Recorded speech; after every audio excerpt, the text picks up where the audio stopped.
Everybody, welcome to the 2022 Spring New Captains webinar. If you are a returning captain, you probably would get a lot more out of the 8 o'clock returning captains webinar. The new one, we cover kind of basic stuff that you probably know by now. Just letting you know that.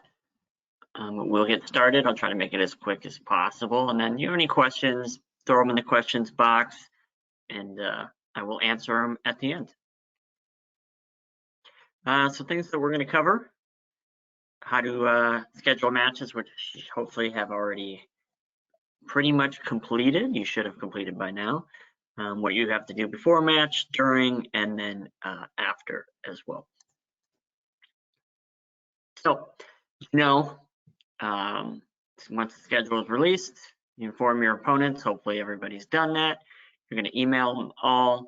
If you've had difficulty finding your opponents, let's see if this will work for me this time. Wasn't working a little earlier when I tested it. Here we go. Yep.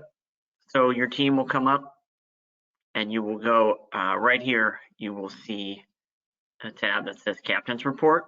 I'm not going to click on that because if I do, everyone's phone number and stuff comes up and I don't want to display anyone's stuff on here. But so that's how you find people's contact info, either preseason, during the season, whatever. A lot of the people also list their phone numbers. So if you have an issue like on the way to a match or something, it's good to have everybody's cell phone with you. So if you haven't done this as well, you fill out the home team scheduling form, which was in that email I sent to you. That's how your times get posted to Tennis Link. I have to do it, enter them for you. So you fill that out. And then once it closes next week, I'll start getting them all in there, and then you'll see them. That way you have them. They should all say midnight. So obviously, if you see midnight, it hasn't been updated. But sometimes there is a miscommunication between myself or a captain or whatever. So always go off of what the captains tell you, not what Tennis Link says. And of course, adhere to any scheduling guidelines that are found in the local rule. The biggest one now, excuse me, is if you have 2 or fewer matches at your facility in one night, the first one cannot start before 6:30. That's to help people traveling mainly on Friday nights. That's really kind of the only time that it comes up. Saturday and Sunday doesn't count because you can start playing at 10 a.m. But so that would be Friday night in the spring. If you have more than 2 matches, then you're okay. You could start at 6 o'clock. So as a captain, what's your responsibility for the week of the match, we'll say? Whether you're home or away, it's always a good idea to reconfirm your details. I've had countless times where one captain assumed something or whatever and got confused, and no one communicated the week of, and one team shows up at the wrong time or doesn't show up at all. Print your blank scorecard. You can do that right on Tennis Link on your home team page. Again, you just hover over the date, and it should say either view score, enter score, print scorecard. Tennis Link changes a lot, but you hover over it and you click it, and that's how you'll print it. If you're not going to attend the match, which of course you do not have to do as captain, you don't have to be there, especially away ones. No one expects you to drive if you're not playing, but make sure you designate someone to be the acting captain. It could be anyone. It doesn't have to be anyone who's watched, the webinar or whatever, but they are responsible for captain's duties if they, do attend. And then, of course, if you are forfeiting a court, make sure that you're telling your opponent as soon as possible. Never, ever show up to a match shorthanded. That is pretty much one of the worst things you can do in our league. It's just, especially if that team's traveling to you, driving, but even if it's a home match for them, it could still be a drive for their players. So make sure you tell them ahead of time. So try a little different now with COVID and stuff. Of course, the restrictions have been, eased at the facilities. They're letting people in now, which is a little easier. But make sure your players are trying to get there at least 15 minutes early. It'll never happen. We know that, so it's not like a hard, fast rule, but it helps you as the captain worry less if someone's going to show up. So try to tell them, hey, get there 15 minutes early, and then that way, if you've got some people who are late, you should be trying to get your lineups exchanged at least 10 minutes before.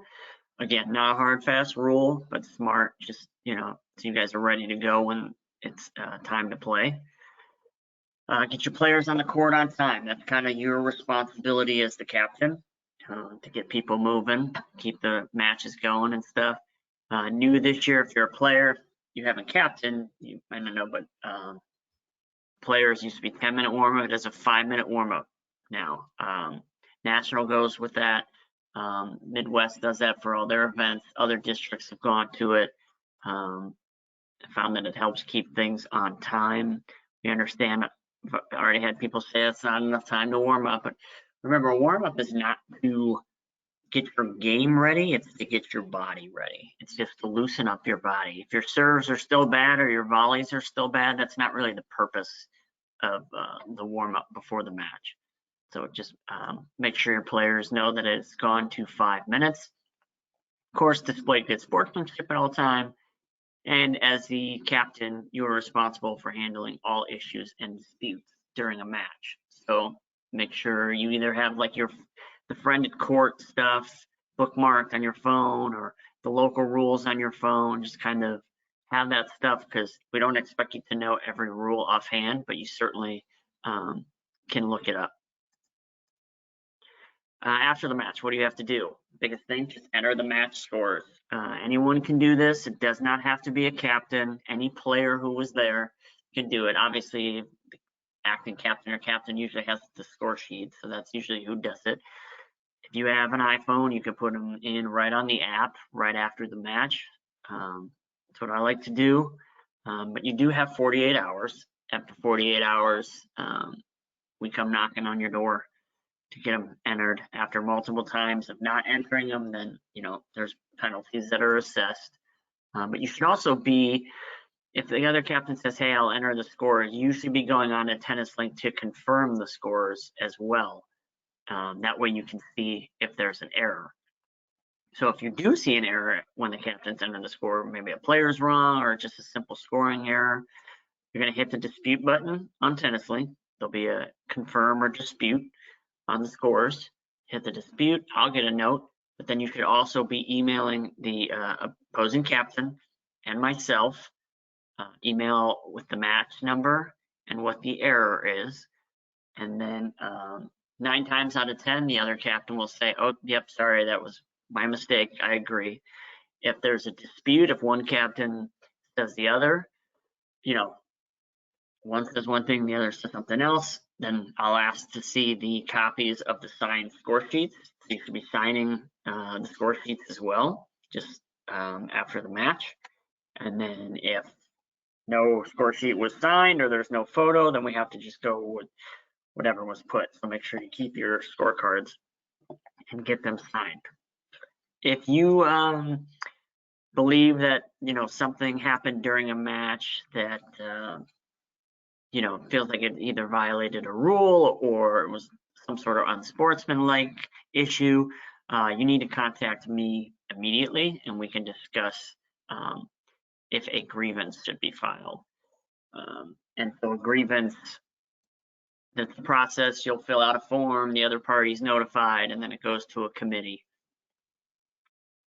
who decides, whether or not there should be a penalty. So there's endless amounts of rules for you to at least kind of brush up on. No one expects you to know them all. National is at the top. The national rules are above any, followed by the Midwest, and then ours. None should ever be in conflict with one another. But so it's like the national rules are all the rules, and then the Midwest adds some more, and then we add some more to that. So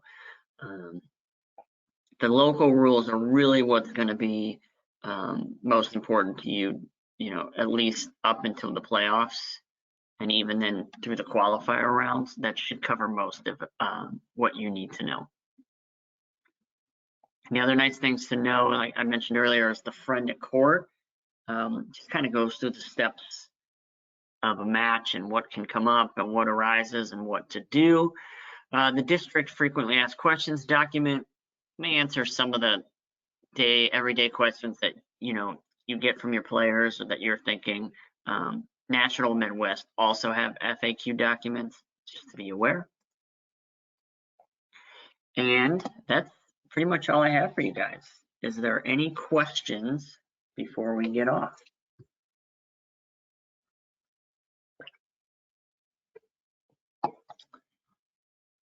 I've never not had a question. This would be nice. All right. In that case, if you do think of something that you want to know, feel free to shoot me a email after the fact, and I can answer it that way. Oh, okay, so someone said score sheets, question mark. Yeah, so that's what you bring to every match, where you write in your lineups and write in the scores. So you'll have a score sheet, your opponent will have a score sheet. You write your lineup on yours, they'll write their lineup on theirs. You flip-flop them so they, so you can't see each other's lineup, and go from there. There's a standard printable one right on TennisLink you can do. Some people print their own. There's no real official. The TennisLink one will have all the names of the other players on the roster. That way, you can see if someone hasn't signed up or something. But you can, in theory, you could use a piece of paper. I've done that quite a few times. You just forget, you go to the match and you borrow a piece of paper and write it on the back. It's just so the two teams can't see each other's lineup beforehand. And some captains aren't like, they'll just be like, oh, just write it online. There's not a lot of games for some captains, but there are for others. Anything else? All right. Good luck. And again, you need anything, please feel free to reach out at any time. Thanks, guys.